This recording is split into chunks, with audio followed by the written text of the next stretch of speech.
Hey friends, welcome to another episode of Cabernet and Pray. This is actually episode 30, which feels like a cool milestone. I mean, I don't know what 30 means, but whenever we get to a cool number, I feel stoked about it. We've been going for over a year, and yeah, it's been cool just to see how more and more people have gotten connected with this, and I continue to love the conversations that we have. And in conversations with you guys, I'm hearing that a lot of these conversations are actually applicable and helpful to everyday life. And so I love hearing that. And today is going to be super applicable. And I'm excited for you to get to this episode.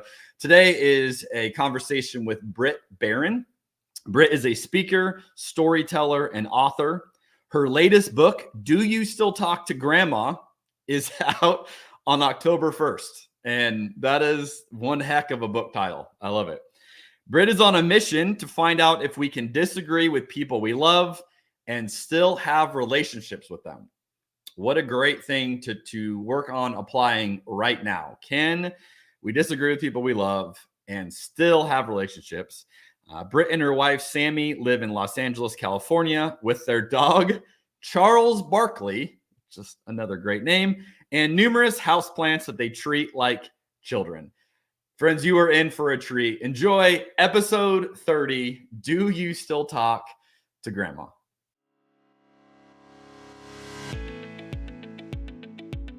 I've never shared this with anybody publicly. There's so many things happening in this conversation right now. 1,000 years from now, people are going to be looking at this podcast saying, so this was the breakthrough. If this was SportsCenter, that would be like such a hot take. Skip Bayless would have no idea. Stephen A. Smith would have no idea what to say if you drop that down. That is so good. The joke I always say is like, how'd you learn so much? You gotta drink a lot. The power of food and beverage to lubricate an environment. Resistance to change is hurting the church. I'm not in the camp that God has a penis or a vagina or a body at all. I'm in the camp that God is a universal spirit. This is the strangest podcast that I've been on. I don't even know what to do. I'm kind of geeked up about this wine. So this is my second glass, and it delivers a little more of a punch than I expected.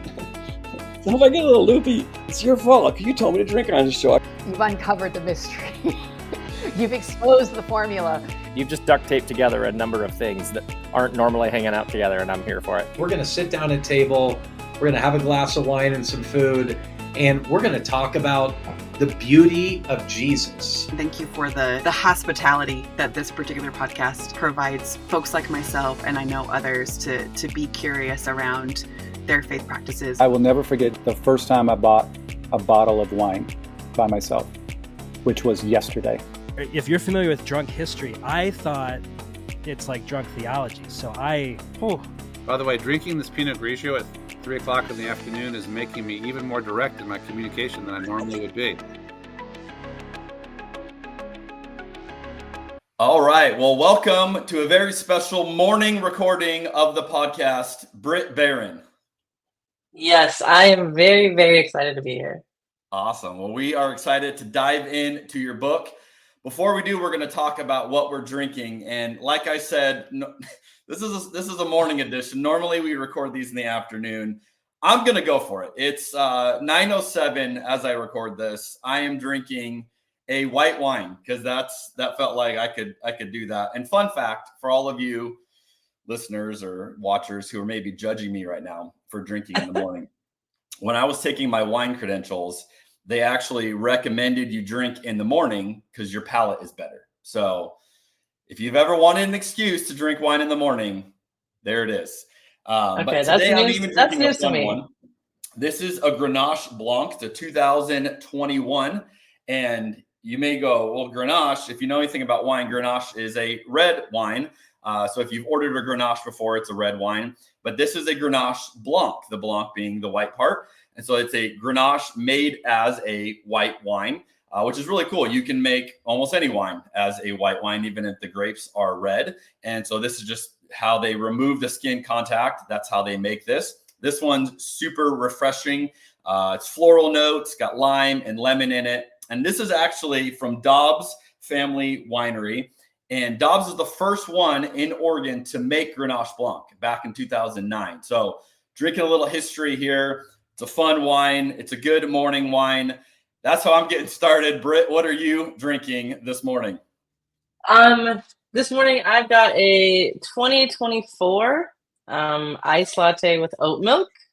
As you can see here, we've got some still separation from the milk and the espresso shot. So I think that's intentional pour to really activate the tannins in the oat milk.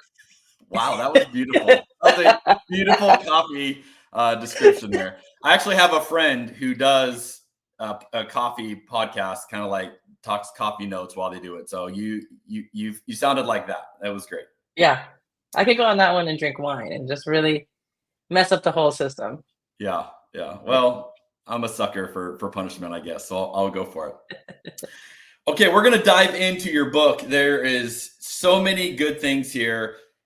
One of the things that just stood out to me is you refer to yourself as a storyteller. That comes across quickly in the book as you just have these great stories. And there's so many of them. I mean, the story that just sticks in my mind is you gluing your teacher to the chair. And I mean, I felt all the emotions with you as you told the story of, you thinking it was funny at the time, you retelling the story with mortification now. I mean, you just have a ton of these. You have a story of making a mistake on a photo shoot that literally I felt all your feelings with you and I wanted to die with you. You're that good of a storyteller where you're bringing the reader along. So I do want to just give a plug. If anyone's like, oh, I like a good story, Britt's going to give you tons of stories that you're going to be able to connect with. But what I also love about this book is you also have a lot of terms that you're using and words to describe things that are going on that may not be words that people normally think of or terms people normally think of. So it gives us kind of like a hook to hang these conversations on. And these are conversations that we need to have and are obviously very tricky to have. And you're giving us tools to do that. So my hope in going through some of your questions today is we can look at some of these quotes, some of the phrases you're bringing out, kind of give some tools for people in this conversation. But I have a question I ask each person when I begin, and you had a quote that just sets me up for this. So I'm going to use your quote to set up the question that I ask everybody. You say this: what we believe can and usually does change. If I went back and read you one of my journal entries from 10 years ago, we would both laugh, cringe, and probably cry. Again, a lot of people can relate with that. So here's the question. Britt, how has your faith changed over the last 10 years? Oh my gosh. I mean, it's probably a shorter answer of how hasn't it changed? I think everything from the way I understand the world to the way I understand scripture, I think everything has evolved. One answer that I usually say that feels most appropriate is everything about my faith feels less fragile. I think there was a long season where the way I was brought up and the way faith was introduced to me in spirituality and these ideas and these beliefs, it felt like whatever you do, don't look behind that curtain or under that rock, because it's going to tell you that something's not real and that this doesn't really exist and that this wasn't a factually true story and it's going to unravel the whole thing. And so there was a lot of fear around like curiosity. And I feel like once you blow that whole thing open and you put everything on the table and you still find some semblance of what you had before, well, now it's so fragile. And it's just true because I know it and I've experienced and I lived it. It's not true because someone told me it was true. And I feel like that is probably the number one way my faith has changed is it's just way less fragile and can't really be threatened by much. That is so good. And I've done a whole podcast just on the fragility of Christianity because you're spot on. And as you explore a lot of the ideas deeper, you realize how delicate the system can be. And people have these beliefs. And if any one of them starts to fall apart, you have these huge crises of faith. And I love that that's been your experience of this stronger, just less fragile faith. And I think that's a goal for all of us. And you're certainly giving us ways to reduce the fragility. So if you're listening to this right now and you're like, yeah, I want that. I want a less fragile faith. Let's dive in. Here's how you do it. Let's get into some of the nitty gritty here. Okay, so you say this: our desire for and our tendency toward binary thinking and polarization is actually a psychological phenomenon known as splitting. Okay, so this is an idea that I love. Splitting can be helpful when we're trying to make decisions and trying to choose between things, but you're obviously talking about the downsides when we apply that to people. How do we work against this tendency? How do we say, okay, we have this leaning toward this idea of splitting things into good and bad, but when we apply it to people, it has problems? What have you learned to maybe like work through that better and not use it on people? Yeah. I mean, so much of however we address everyone else is usually an insight into how we are addressing ourselves.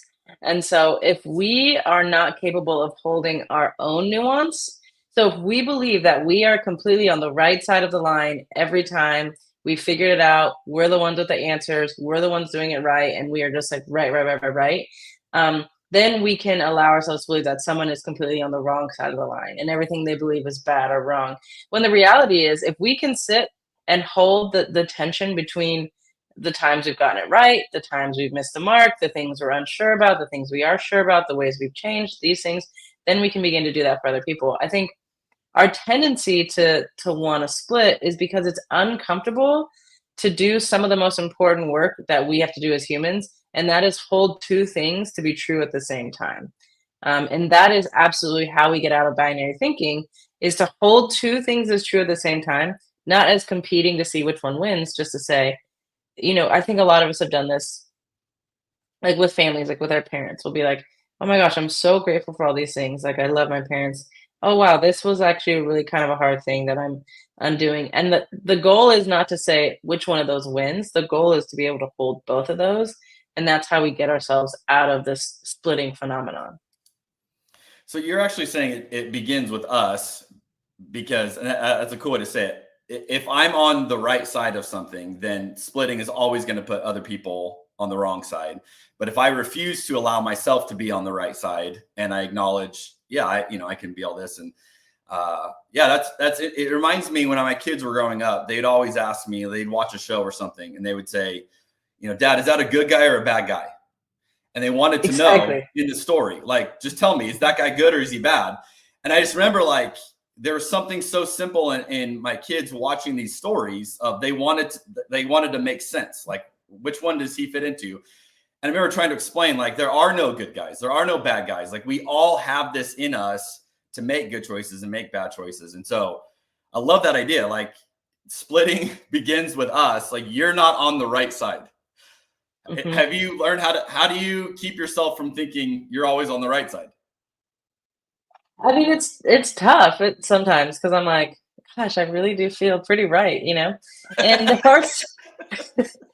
there are certainly moments where I'm like, okay, I think in this thing, in this way right now, like, I feel confident that this is a good thing, right? That this is something I want to like advocate for.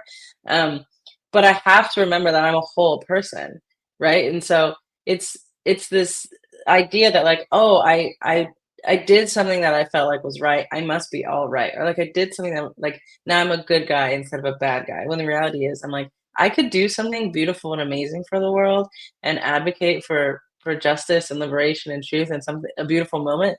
And then I could just like go and like just be a dick somewhere, like, and rude to someone on the street. Like there's not a moment of arrival. And I think I've had to get that out of my head of like, every moment I'm trying to choose what I feel like is the best next step. And I don't always choose that. And so if that's true for me, it's got to be true for everyone else. And I've learned to become I'm very cautious of my own self-righteousness. Like the moment that I start thinking like, oh, those dum-dums over there, like they'll never understand how evolved we are over here. Then I'm like, oh, that's a warning sign. I need to sit with that. Okay, so let me ask it kind of in the reverse. Do you ever see someone that is so out there that you want to just say they are the wrong side of the line? And do you try to caution yourself that way too, to say, no, they could make different choices? Or are there times you just go, no, they're over there? I mean, there are times I do that for sure. I mean, every time I'm on the internet, I'm like, get out. What are you doing? That is a very real thing. I like to the things I write about and the things I'm pushing. I'm like moving towards. I haven't even arrived at all of my own like things. You know, it's like people who write parenting books. They're always like, I can do this 1/3 of the time. Like this is the right thing to do. Like this is the, but you know what I mean. You're in real life, and so yes. Are you kidding? It's 2024. It's an election year. There are people who I'm like, I can't even see straight right now. I don't even know what you're saying. But my hope and the thing that I keep trying to push myself towards is to know that at any moment, any person can choose a different option. And that's very true to me because that's something that I've done. So as wild as I look at people kind of on the internet, when I think about like me 10, 15 years ago, I don't know if I sounded much different from the people now who I'm like, they're too far gone. I'm like, no, I was too far gone. Like, you know what I mean? I drank that Kool-Aid. Like I was in it. And so to know that that's possible for me, well, then it's possible for anyone. And trying to stay close to that is a helpful tool. But sometimes I'm like, oh gosh, I need to log off. Sometimes I gotta get out of here. Say, you're over there, and yeah, I need a break. Like yeah. Okay, here's another great phrase you bring up. In 1989, the psychologist Ari Kruglonsky coined the term cognitive closure. It refers to the point at which our brains decide that enough information has been gathered to make a decision. The concept of cognitive closure is necessary for our survival because our life is a never-ending series of decisions. This one got me reflecting for a little bit. I paused and I'm like, okay, this is an interesting concept because certainly we don't want to be open-minded about everything, right? Because, you know, we're not sitting around going, let's debate the merits of child abuse. Like there's topics that we're not open to, if we were to be honest. But there's other things that we need to remain open to and say, maybe we had closure a little too early on that one, just so that we had peace of mind, but we need to work through it. What have you found is a useful guide of when to close something and when to go, maybe I'm not there yet, I need to keep going? Yeah. No, this is super helpful. And this is one of the things I say, and I'm so proud of this book and I love it so much. And one of the reasons why is it was so hard to write and parts of it were super confusing. And so studying this work and this idea of cognitive closure was super helpful because it really helped me understand how somebody gets to the point of extremism. But where it wasn't helpful was exactly what you're saying. How do we define that line? And so something that I like to think about and wrote about was how can we identify the difference between primary and secondary beliefs? And so I am cognitively closed on my primary beliefs. And those are simple, right? Like all humans are deserving of dignity. I want to work towards a freedom and a liberation that includes all people, right? Exist to reduce harm and violence in the world. And so these are primary beliefs. But secondary beliefs, so if we look at it as almost, I'm cognitively closed on the what, but I need to be a lot more open on the how. And sometimes I think we don't realize it, but we get cognitively closed on the what and the how. And those things change and evolve. So even your example right now, like, hey, we should be cognitively closed on child abuse. Even what that means, though, has evolved in our time. Like we would have said, you know, when our parents were growing up and they're like, oh, you know, you did something bad, I'm just gonna like literally like beat you with this belt. And that wasn't abuse. That was just like parenting, you know?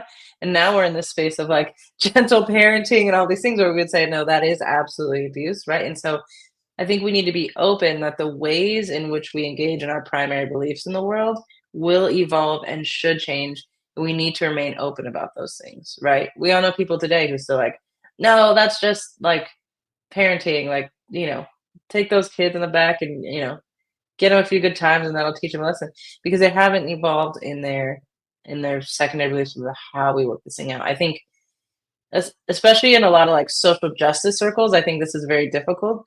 So we have these ideas on race and gender, sexuality, homelessness, all these justice issues, and we are actually like all want the same what, and we are arguing about the how. And it's really difficult, right? Because I think what I want to be open with is like, okay, I believe, there's something bigger than me that I call God is moving in the world and moving towards liberation for all people, and I need to be constantly open about how that shows up.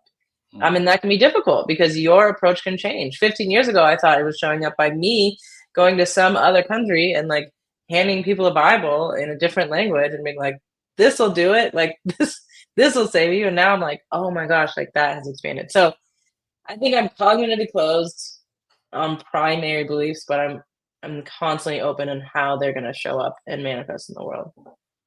Do you think people?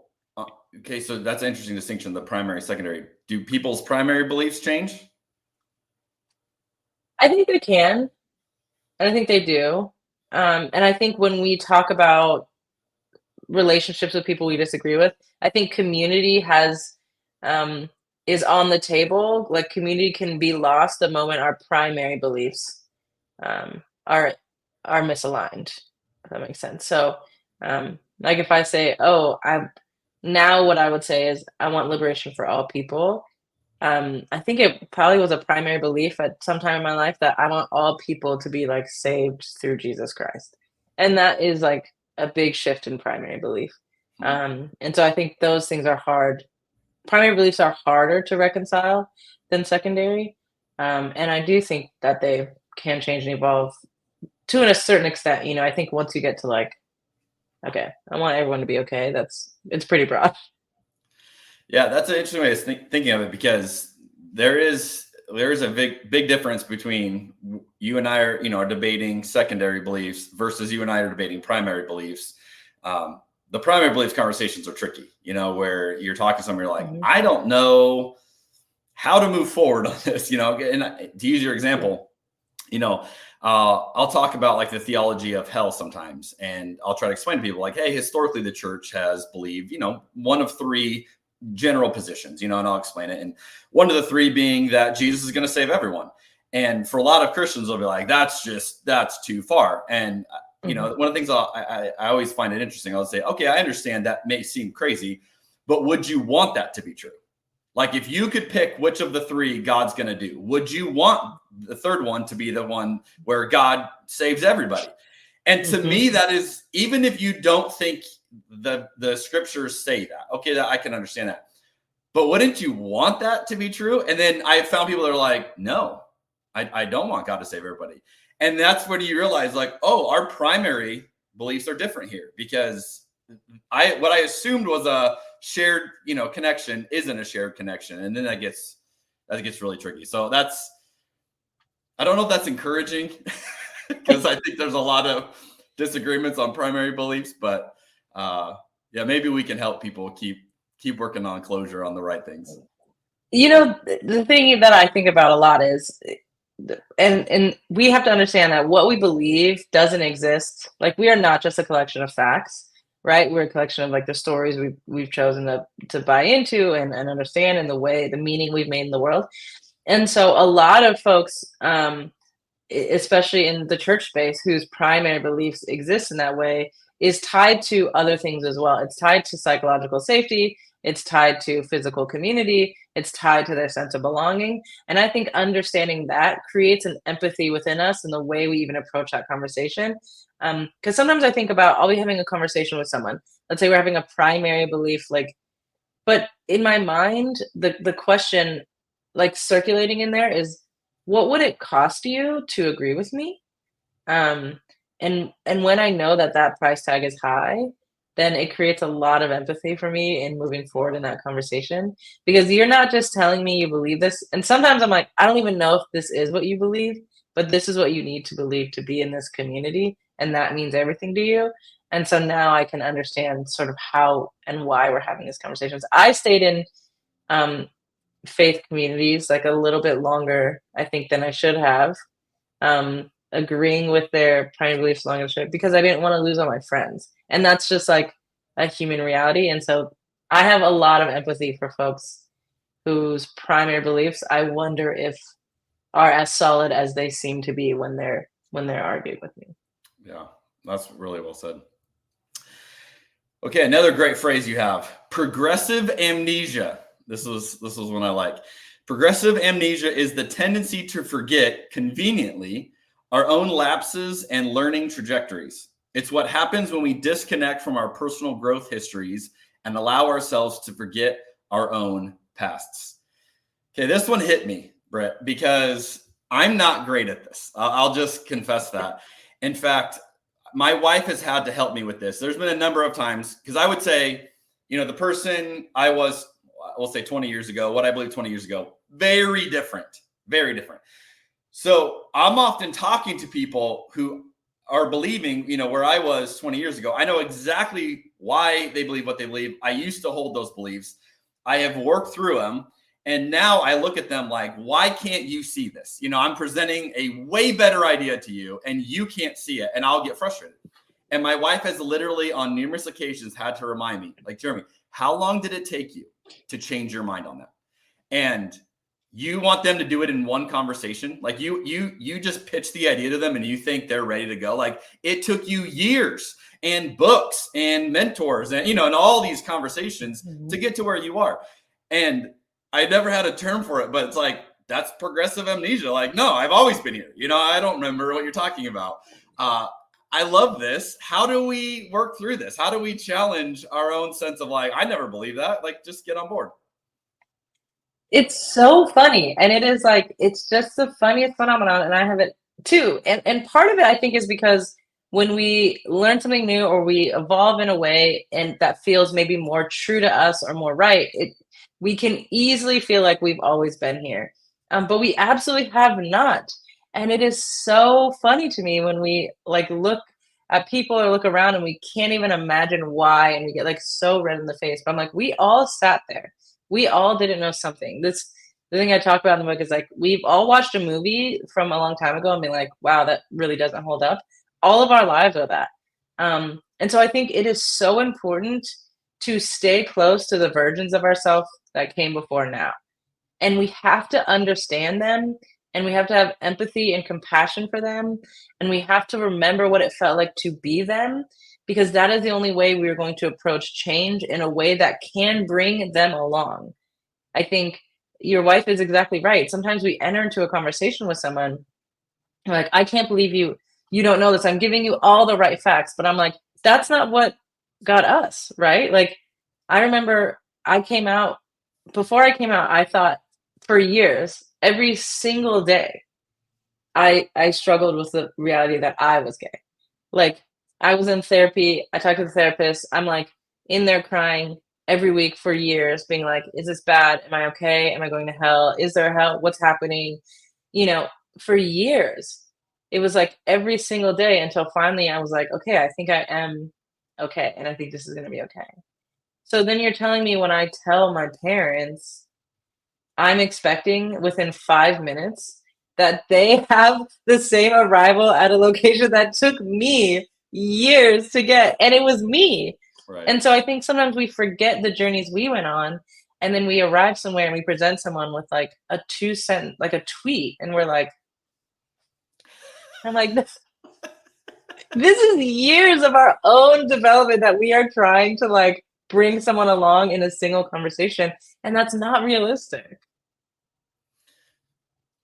Okay, so I'm glad I'm not the only one who's struggling with this. You're raising the connection. This is really a key to empathy, because if we're bad at this, we will be less empathetic to the person, who's not where we are. If we're good at this and we go, oh yeah, I totally remember where I was. I totally remember believing that and what it took me. Now all of a sudden I can view you with a ton more empathy. That's huge. I mean, that seems like that is a game-changing tool, just to go, hey, the next time you're talking to someone who you think, I cannot believe you still hold this, idea or this belief. Think about progressive amnesia and can you create empathy? And yeah, even your story of like how long it took you. And then you need, but that's the hard part. You need people to get on board with where you are, even though they don't in that moment have the time to catch up to you. Yeah, you need, and they can. And honestly, realistic, that is what my parents did. Like in my particular situation, they were they were so surprised. But they said like, "Whoa, like, we love you, and we're gonna figure this out." But I mean, they were like shocked, and then they did, and they went on this whole journey, and they found these like little parent clubs, and I mean, it's the sweetest thing ever. But there was, even if we initially agree, and I think so, something like we saw this a lot in 2020, where our nation sort of like blows up, and we see like the murder of George Floyd, and a lot of people are like, "Oh, that was wrong." And they had that initial step, but then there's like, okay, well, now here's like hundreds of years of like systemic and institutionalized racism to like catch up on, and those are the journeys that like there's gonna be like you're gonna be on it for a while, and there's so much empathy and like someone who's on a journey of learning. And there's like the people who I am most critical of, most easily critical of, however is the best way to say that, are people in the seats at conservative evangelical churches. And that is because that is the version of myself that I am most critical of. And so me continuing to find empathy for the version of me that like sat there and felt safe there and enjoyed it and felt like God wanted me to be there, like we were the one people who got it. Like, I need to continually cultivate empathy for her so that I can have it for the people in those seats. Oh, that's so good. And I think you're onto something there. Probably the people that bother us the most are because they represent some version of us in the past that we're frustrated with. Oh yeah. Yes. Like, I could be that.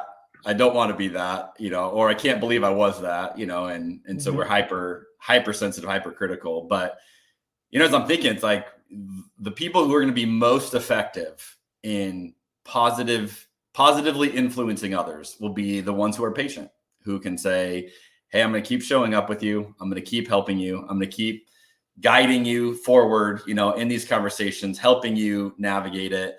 And, if we're able to do that for others, we're giving them the chance to go on the same journey we've gone on. Yeah. And if we remember the journeys, like when you asked the very first question, how has my faith changed? I think about like that. I can look now, I feel like a little bit removed from it. So I'm like, oh, I used to think this, and then I think this, and it feels great, But I'm like, if you really remember what it took for you to change your mind on, whatever it was, then you realize like, oh my gosh, like this is like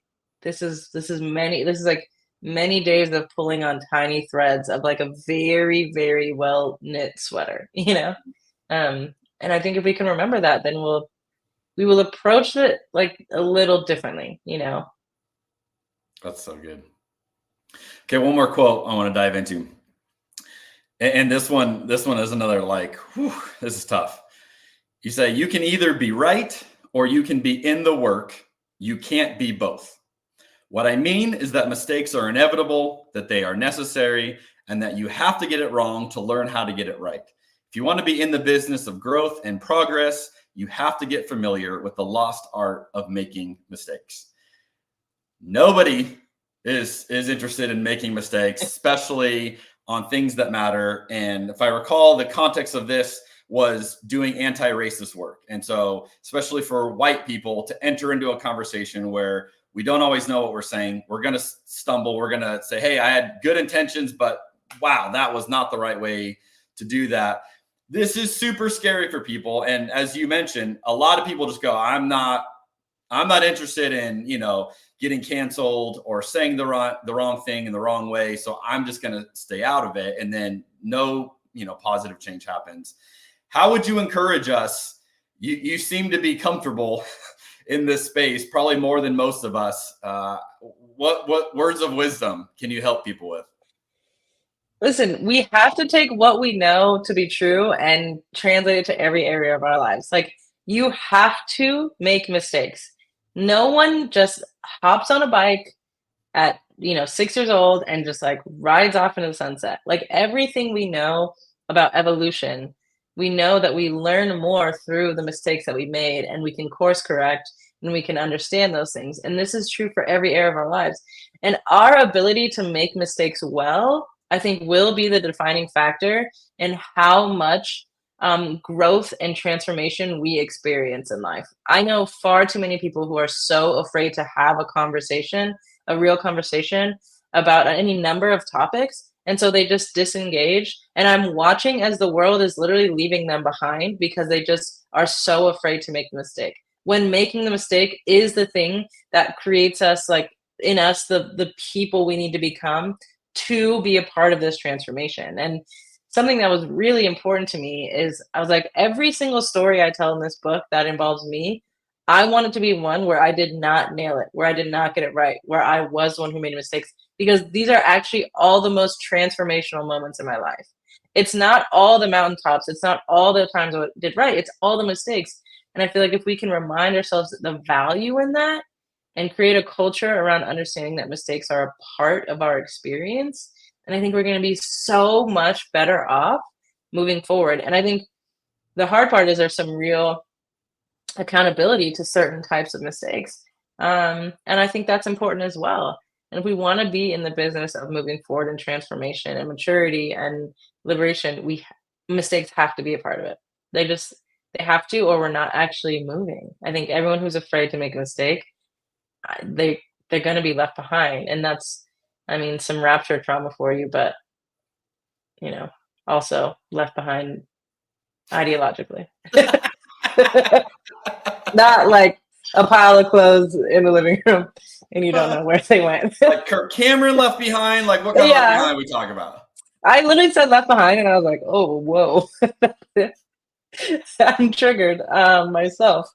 But yeah, I mean, you just have to, like, if you don't want to make a mistake, if you want to get everything right, if you want to exist on the right side of the line, you may find a way to be quiet enough to never make any kind of noise like that, but you're definitely not going to be evolving. Those are wise words. And also I think if we could just see all the faces of everyone watching, listen to this, they'd all be like, oof, like, yeah, that's tough. And one of the things you talk about in the section on mistakes that after I've read it, I've had this like come up. You say that it causes you, when you make a mistake and you realize that the next time you do it, you slow down and it causes you to go, oh, think that through. And I thought that insight, I'm like, that is so good because, you know, we can just kind of go robotically through the motions of, I know how to do this, I know how to do that. And it's in the moment you make a mistake that then the next time you go, oh, slow down. And it's that thought process of, is there a better way to do this? Is there a different way to do this? And because I made a mistake last time, my brain is literally telling me like, red flag, like rethink this before you do it so you don't make a mistake again. And I think that's the growth. It's not comfortable at all, but it's that little internal flag going, hold on. Like, is there a better way to do this? And yeah, I think you're spot on. Like you have to be willing to do this. And, you know, depending on what the mistake is, to accept, you know, accountability for it, which is also a whole nother element of that. But that's what growth looks like. And I think you're laying out a path that most of us intellectually can go, yeah, that's good. And then, you know, it's like, who's courageous enough to do it? Yeah. Yeah. It's simple, but it's not easy, I think. And that's good. I think if you're looking around and you're like, everything I'm doing just is like super easy, then great. That might be a season for you. But if you feel like you are just like trudging through and like really pushing it, then I think this is the season that's going to get you to where you want to be. That's so good. Okay, I want to ask you a few questions that I ask each of our guests, and this can be like rapid fire, so you don't have to go as long on these, but always love hearing people's insights. And after we've kind of had a chance to get to know you a little bit, one of the things I want to do as we do this, and I have no idea this is going to go, but I thought as I was reading your book, there's a real life situation that came up, and I thought this would be fun to ask Brit about. Just help us work through something in real time before we get to these questions. Okay. So, all Are you familiar with the Dave Grohl saga that's going on lately? I'm not. Okay, so Dave Grohl is the lead singer of the Foo Fighters, and Okay.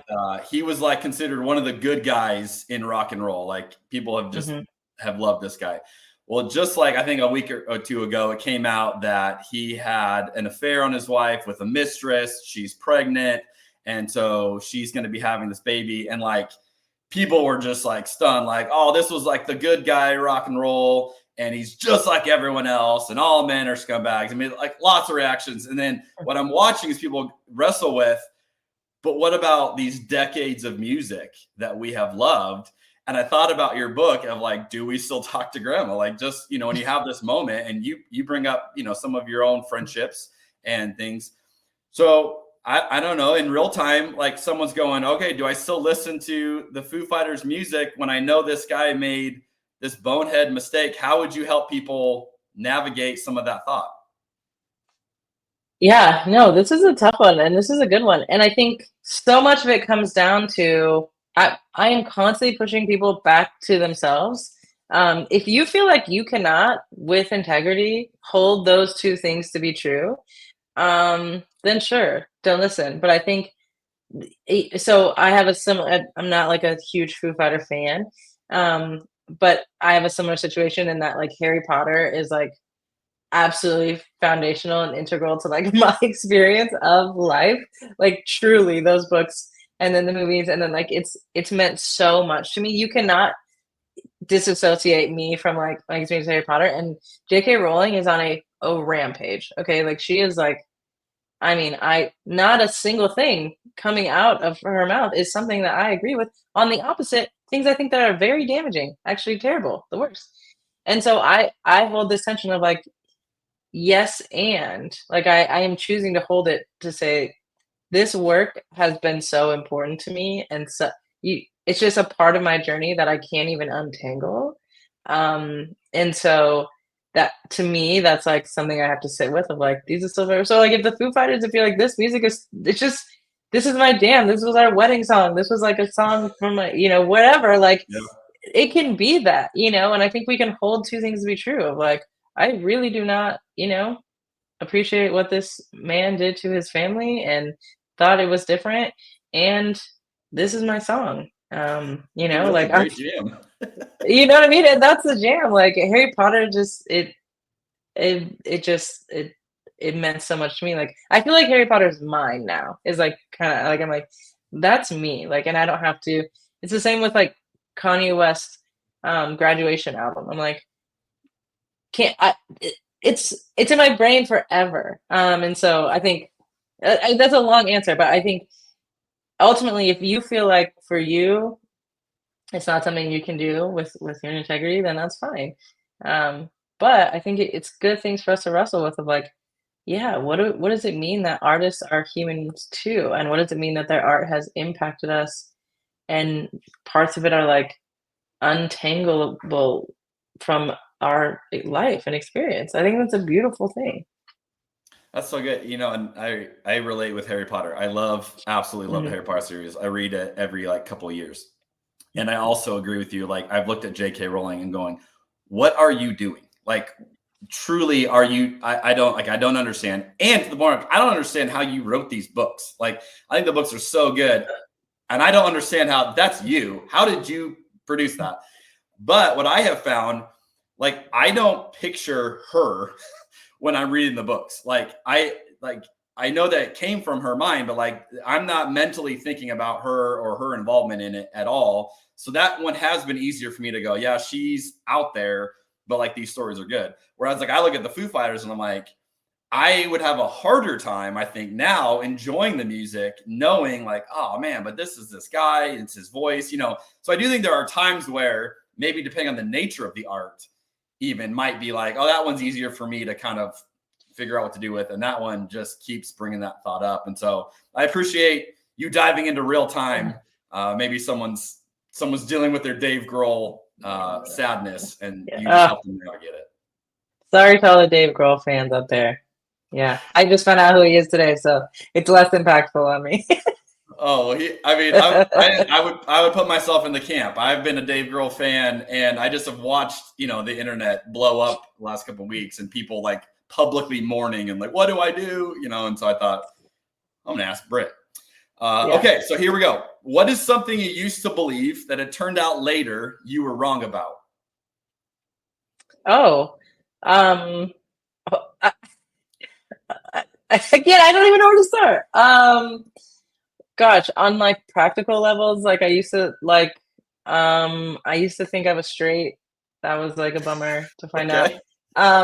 Yeah, I used to think that, Christians had everything right and they were the ones who like figured out all the right things. I used to not know what a mortgage is. That's like a random thing that I keep thinking, why don't we teach that in school? I used to think that like paying a credit card off and then closing it would help your credit score. Those are all random things. It actually makes it go down, in case anyone else didn't know that. Like paying off your debt makes your credit go down. Yeah, I don't know why when you asked me that, those are the first things that came to mind. I was like, why don't I know that? Like, that was a great answer, Britt. You covered so many different topics on that answer. That was great. Okay, let's see. What do you see as the main issues facing Christianity in America today? I think the main issue facing Christianity is its misalignment from the people to the empire. I think that it is far too entangled. We're talking about, you said in America, right? Yeah, I think we are far too entangled with America and less entangled with the narrative of Scripture and the life and teachings of Jesus. That's great. What is something that's blowing your mind right now? Electric cars. Oh. Why are they so fast?